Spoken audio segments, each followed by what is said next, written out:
views and opinions expressed in this program are those of the participants and do not necessarily reflect the views of BronxNet or the program underwriters. Hello, everyone, and welcome to this special edition of Open World. Coming up on the show, a professor of innovation joins us in the studio. He presents his creative solutions for success to organizations all over the world, including industry leaders and companies like McDonald's, Coca-Cola, and Google. His new book reveals the methods that will unlock your potential. All this and much more on Open World.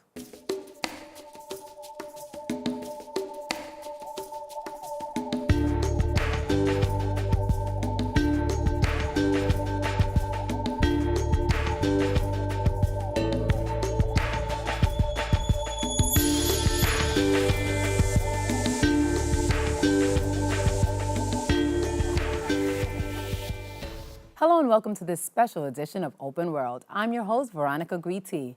Everyday people around the world look for tools of inspiration and personal growth. Today's guest gives us a method for improvement using what we already have within us. The secret is in his book, Designed for Strengths. Here to tell us more is Olympic silver medalist, speaker, author, and innovation expert, John K. Coyle. Welcome to the show. Thank you. It's so great good to to be have here. you here today. And I want to start off by holding up this wonderful book, talking about design. I love the cover. So before we get into the book, I want to talk about your journey. How did it start? You started off, you were in the Olympics, and you're also in NBC Sports. You worked at NBC Sports as well. Correct. How did you make that transition? Well, before we start, I guess I should let you play with this while I answer your question. What's that? This is just a little talisman they give you. I love when we have props on set. Oh, wow.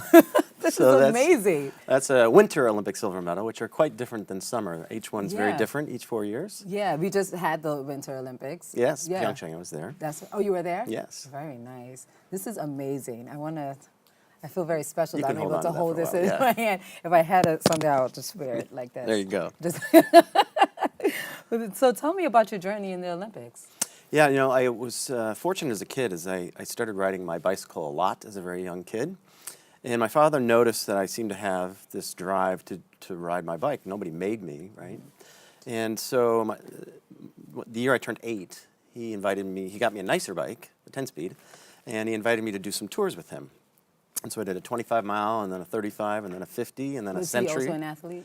He just liked to do the tours. He wasn't an athlete. And I ended up doing 13 100-mile rides that summer as an 8-year-old. Wow. That's Now, impressive for an 8-year-old. How many 8-year-olds do you think did Not many at all. 1,300 miles in century? So I think I just was really lucky to stumble into something that I had a natural knack for early. And then that eventually parlayed itself. Speed skating and cycling are very similar. And so eventually I began skating as well. And, a few years later, here we are.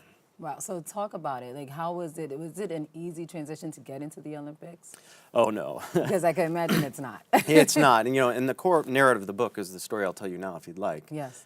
In short, I managed over the years to get better and better, but then I got into college, and I was in school in California at Stanford with no coach, no training program, and very little ice time while studying full-time, and I still managed to get 12th place in the world in speed skating that year. That's amazing. So I thought, okay, I'm going to graduate, I'm going to join the Olympic team, and in the 2 years I have to prep, I'm going to go from 12th to 6th to 1st. That was the plan. Right. But they put me on a path of fixing my weaknesses. And what was my that weaknesses, about? I'm not a very strong aerobic athlete. I have a good deal of power, but not a lot of endurance.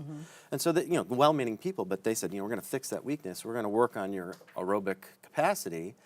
And so I did what they said. Good, well-intentioned people, but I went from 12th in the world to 34th in the world to not making the team 2 years later. Wow. Skating slower than I had than when I was 13 years old 10 years prior. And do you think that was because they were focusing, and we're going to talk about this later, but do you think it's because they were focusing on your weaknesses and not on your strengths? Yeah, I think that true weaknesses can't be fixed, and that the only design really has to be to design for your strengths and design around your weaknesses rather than fix them, because it just doesn't work. And we all have them, right? Yeah. So what I did was I decided to back up, get some perspective, and I quit the team, not the sport. And I can imagine how devastating that must have been. Yeah. Because you're working on this so long. It's your whole You had life. this dream Right. since you were 8 years old. Right. And now, okay, I'm not here anymore. Right. It was terrible. And I was going to quit just quit. Then eventually I just quit the team, not the sport. And I backed up and I decided, you know what, I'm going to just double down on my strengths of power. I don't have a lot of endurance. And I decided instead of trying to go farther, faster, I would go less far, less fast. So how did you realize what your strengths were? Is this something that you had to discover, or is it something that you already knew? We took some tests, and there were two. There's an aerobic test and an anaerobic test. And I basically had a failing grade on the aerobic test, but I had the highest power output that ever measured on the anaerobic test. So I just decided to focus on that. And how I did that is in short track, if you're familiar at all, people try to keep an even keel all the way around, sort of like steady pressure, and that doesn't work for me. So instead I dove into each corner, took the G-forces that meant, which was 3 Gs, triple your body weight, and I skated much less far. So 1 year to the day after quitting the team, and failing miserably at the Olympic trials, I showed up to the same meet 1 year later, and in the first race, in a sport where hundreds determined first from second, I set a new U.S. record by 5 full seconds. Wow. And broke the world record by over a second. And did you do this alone, or did you? All alone. I trained Without all any alone for a year. mentors, without any teachers? I had no idea that this was working.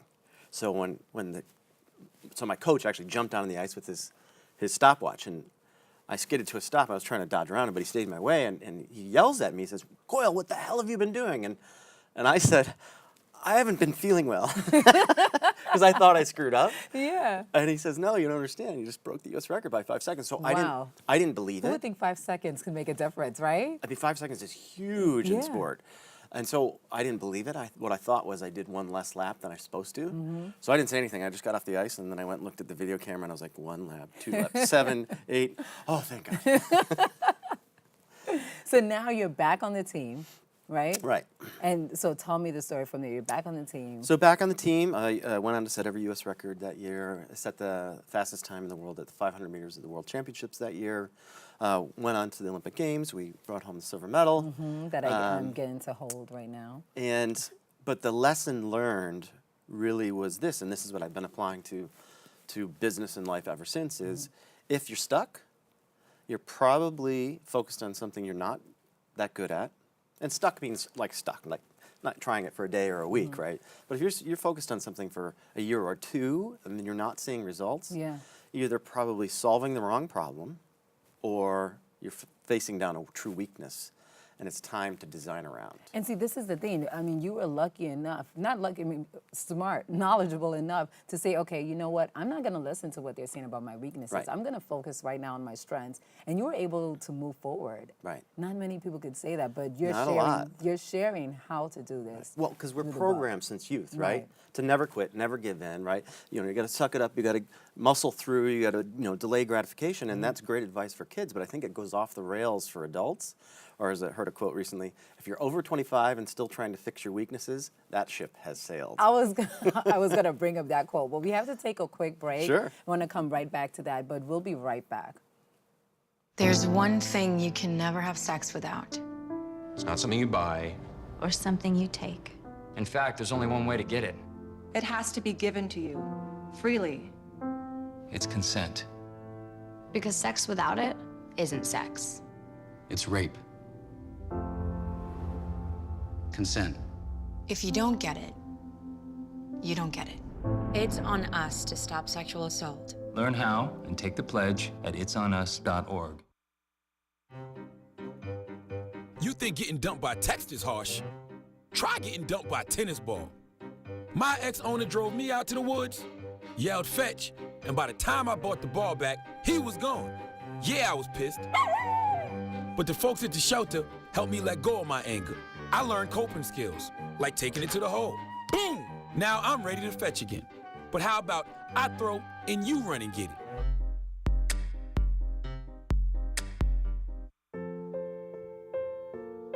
This is why you took a second job. While you taught yourself how to fix the plumbing. While you'll do whatever it takes to keep your home. And that is why we want to help. We are making home affordable, a free government resource that can make paying the mortgage easier. Call 888-995-HOPE today.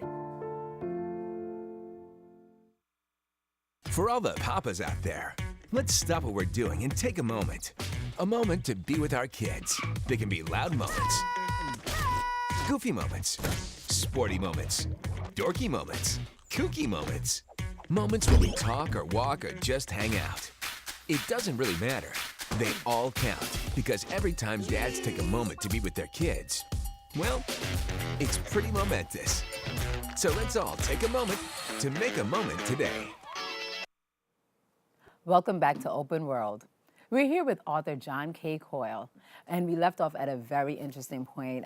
You brought up one of the quotes that I was going to bring up later. You said that if you're over 25 and still trying to fix your weaknesses, that ship has sailed. So going back to your story, I mean, does this have anything to do with when you left sports and you went into writing the book? It does. So as the story unfolds after that, for a couple of years I trained on my own and I kept doing my thing, right? And but as we were coming up to the '98 games, to the next Olympics 4 years later, I decided to rejoin the team. I don't know. I got lured in. I don't know why I did, but they put me back on the same program, and The program that you were saying wasn't It didn't working work for me. Wow. because that's their program. Like that's the way they do it, Yeah. and it again didn't work. And instead of coming out with a gold medal like I'd hoped, I again failed to even make the team. And so I was so. Well, what made you go back to the same thing that wasn't working before? I didn't know now what I didn't know then what I know now, which is doubling down on my strengths is the only way to succeed. I truly believe that they had some magic ingredient that was going to make me better, and I just had somehow messed up 4 years prior, or 6 years prior. But it was just wrong, and so I didn't make the team. I was so embarrassed and humiliated that I actually mailed my medal to my parents. I didn't see it for a decade. Really? I moved to Arizona. I didn't speak about it. I didn't watch it. I didn't talk to anybody. Wow. But then I got invited to go to be the NBC analyst for the next Olympics, and I couldn't say no to that. Right. So there I am back in the sport with the parents and coaches and skaters. My job was to feed the commentators the backstories. Okay. And on the 16th day of the 17 days of the Winter Olympics, a parent pulled me aside and in about 20 seconds changed my entire life, and it's the only reason we're talking right now. And what did that parent have to say? So he pulled me aside, he looked kind of nervous, and he said, "Hey, I want to tell you something." And I said, "Okay." He said, "I just want you to know that we wouldn't be here right now if it wasn't for something you did." And I said, "I don't know what you're talking about." He said, "You won't remember, but 12 years ago you came to a little reception in Michigan. You put your medal around my son's neck. He was 11 years old at the time. He'd never skated before in his life. And tomorrow he's skating for the gold medal." Wow. And that changed That's everything. amazing. Right? I never spoke about my sport before that day. And immediately I got involved coaching. I started doing announcing. I got my daughter skating. And now I talk about it. This is actually all I do for a living is I Wow. speak about, designing for your strengths and I tell some of these stories. So it really changed everything in those 20 It just seconds. takes another 5 seconds. That's right. Right? Well, Maybe that's the name of the next book. It actually, so you're, Oh, is you're it? prescient, yes. The next book is all around time. Wow. The title is, working title I for should now, get a cut. No, Yeah. just kidding. is Counterclockwise, That's awesome. Unwinding Cognitive Time. Look at that. Because I think the obsession with time comes from, and the whole book can be summarized in one sentence, so I'll share it with you. The value of an increment of time is not related to its duration. So let me explain.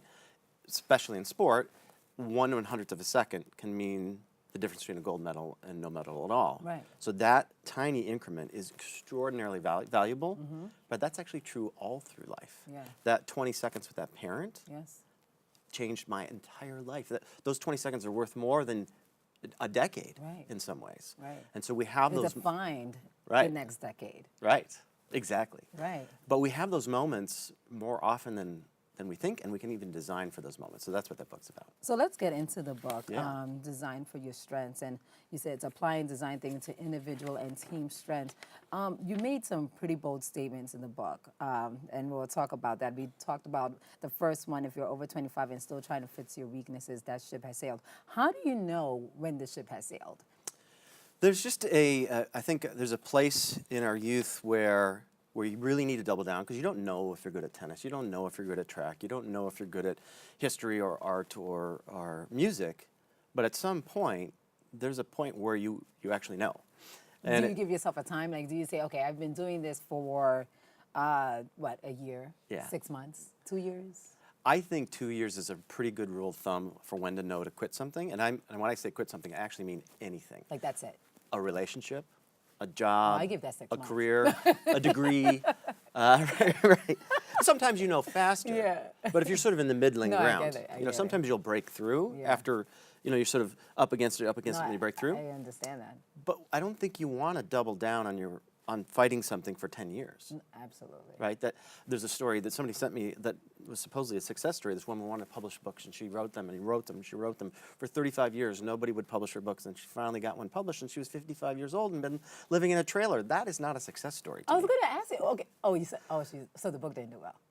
The final one did, but she had 30 years of misery. You know. Well, what do you say to that? Because in her mind, she's probably thinking, well, I finally got this book done. And it's doing well, Right. even though, yes, I was living in a trailer, but this was part of my journey. And this is the wiring we have, is to never give up, to never give in, Right. to never quit. But I'll bet you, I'd be willing to wager anything that same woman could have moved over here and done editorial, or maybe moved over here and done movie scripts, or something slightly different, and channeled that passion into something she had more innate talent, and she would have broken through a lot faster. What about, persistence is awesome until it's stupid. Well, I guess that's... Well, that's I the guess same that's the thing. same thing, It's yeah. kind of the same thing, right? We are wired to never quit, but Yeah. sometimes it's the right thing. And by the way, you know, people when they quit for the right reasons, Yeah. and the right reasons are actually usually lead to spectacular failure. So let me explain. Quitting for the wrong reasons is you didn't put your heart in it, you didn't try, you didn't put in the time, you didn't put in the effort, you didn't care enough, right? Those failures are actually spectacular, sort of fade away. Right. But when you double down, you give it everything you've got, and you still fail, like Yeah. I did for that first Olympic trials, Yeah. what you actually get is a lesson, which is something's wrong with your approach. You shouldn't be doing that thing that way. And then, for me, and I think for a lot of people, when you quit for the right reasons, everybody says the same thing. It was the best decision I ever made. I'm so glad I left that job. I'm so glad I left that major. I'm so glad I'm out of that relationship Right. because it wasn't the right thing. Yes. Wow. I want to go to another quote, but I think they're telling me we have to take another break. All so right, no we have problem. 2 more quotes. When we come back, we're going to talk about the unwillingness to quit is for many high achievers, a collective adult neurosis, and weaknesses are broad, strengths are often quite specific. We'll find out what that means when we come back.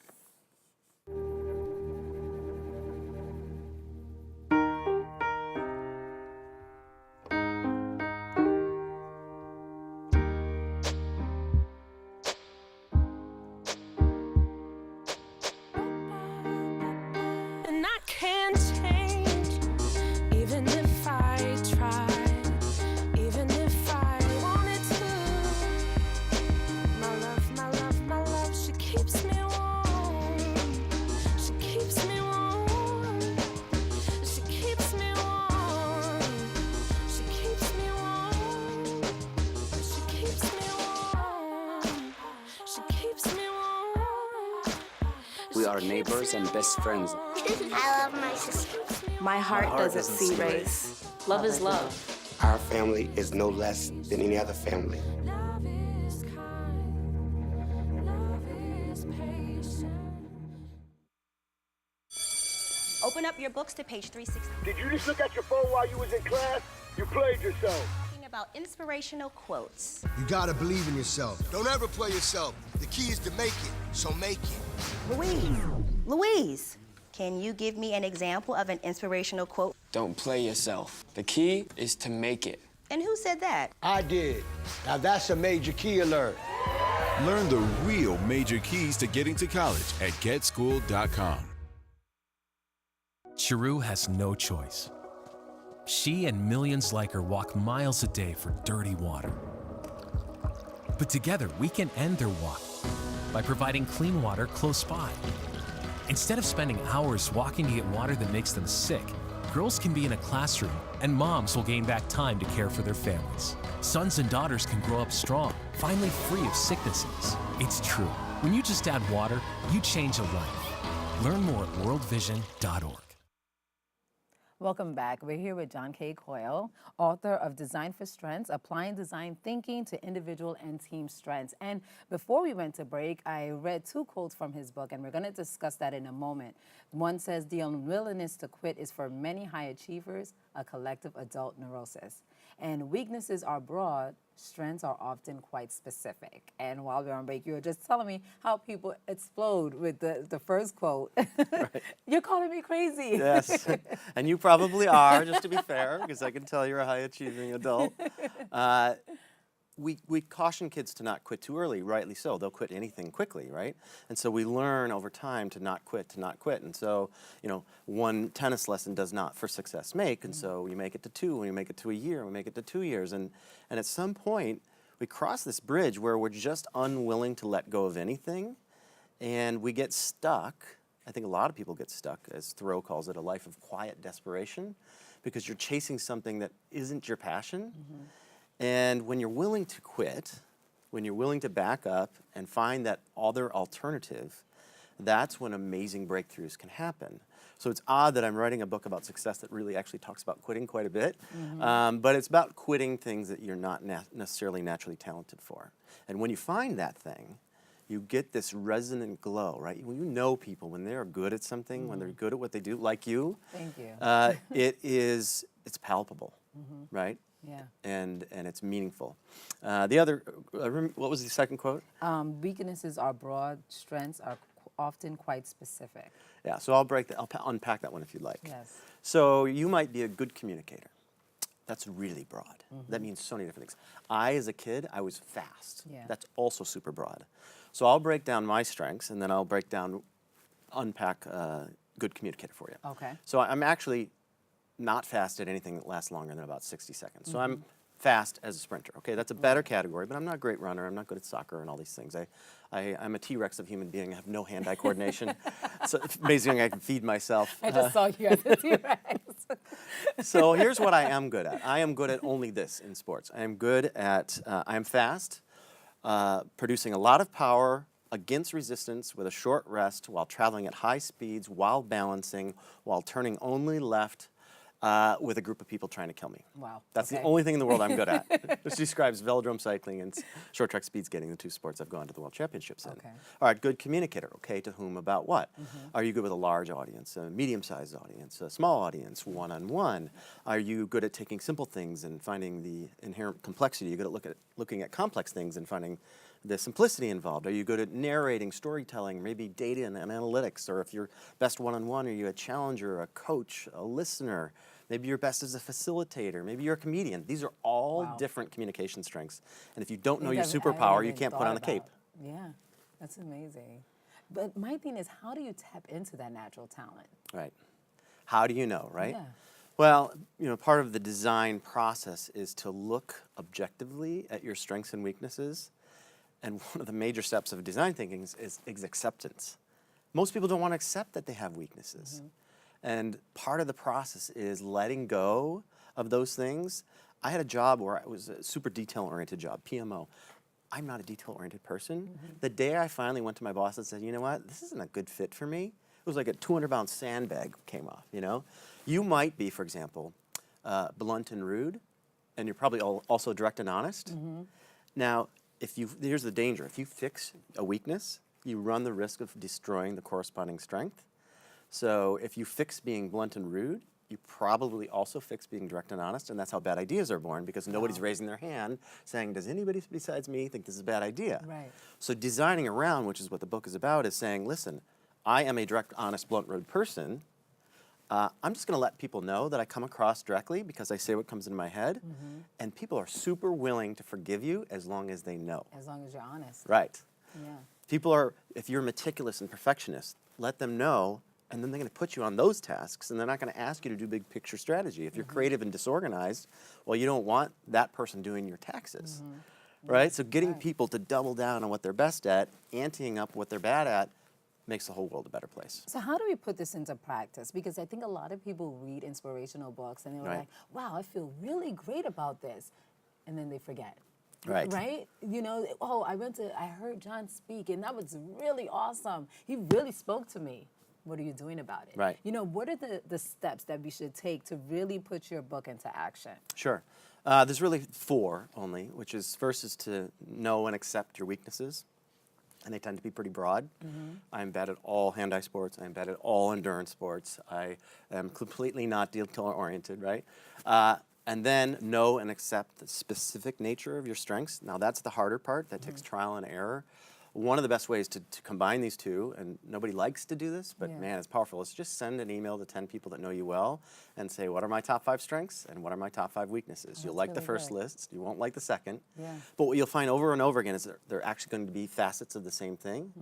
Right? If you're a detail-oriented person, you're also probably a perfectionist. If you are a practical person, you're probably also critical. If you're a creative person, you're probably disorganized, and so on. Right? And that's okay.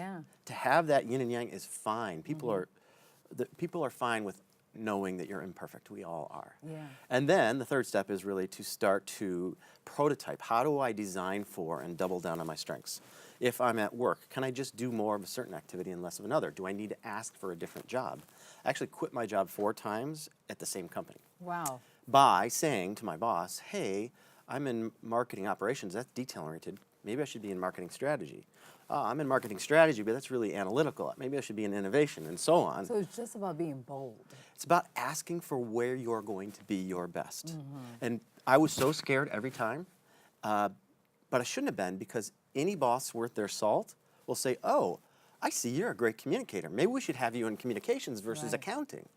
Or what have you. And so great bosses will always move you closer to your strengths, because you're going to be better for the company, better for yourself, happier, more engaged, and so forth. And what's the fourth one? The fourth is then, so first you know and accept your strengths, know and accept your weaknesses, start to prototype for your strengths, and then you have to sort of, at some point, design around those weaknesses as well. And that's also can be a challenging thing. One way to do it is just to ante up that you have them. Another way is to delegate those weaknesses. I have a business partner, Monica. She's a detail-oriented perfectionist. I am not. She does all invoices, contracting, negotiations, emailing, all of the stuff I'm bad at. So I do almost none of the things I'm bad at. Another way to design around your weaknesses is, frankly, just to quit them. And that's hard for people to do. But when you can, it just frees up so much bandwidth for the things that you matter for. And a great quote to sum that up, I think, is, what the world doesn't want from you is for you to get slightly better at what you're middling at. What the world wants from you is for you to get amazing at something you're already great at. That's John, thank you so much. I think that's a great way to end the show. I mean, you have really, I'm not saying this just to say it, but I've really learned a lot here today, even for myself. You know, I'm like, I need to go home and tell my husband this, because it's very exciting. We have 2 kids, and I think it's a great way to even start with your children. For sure. Right? To start young, and so that they have this in mind when they're growing up, and not focusing on being imperfect and just being perfect at the things you're good at, as you're saying. I have a creative, disorganized daughter who's like me. Forcing her to clean her room is really not a good use of effort. I made her do it once. Guess what I got? All the clothes that were piled on the floor, they were just color-coded. Right. But they were not on hangers. So as long as we accept that, we'll all be happy, right? That's right. John, thank you so much for joining us on this show. My pleasure. Great to meet you. Thank you very much. That's all the time we have for this edition of Open World, but be sure to check out more episodes and shows at BronzeNet TV. Until next time, remember to always let your light shine. I'm Veronica Guity.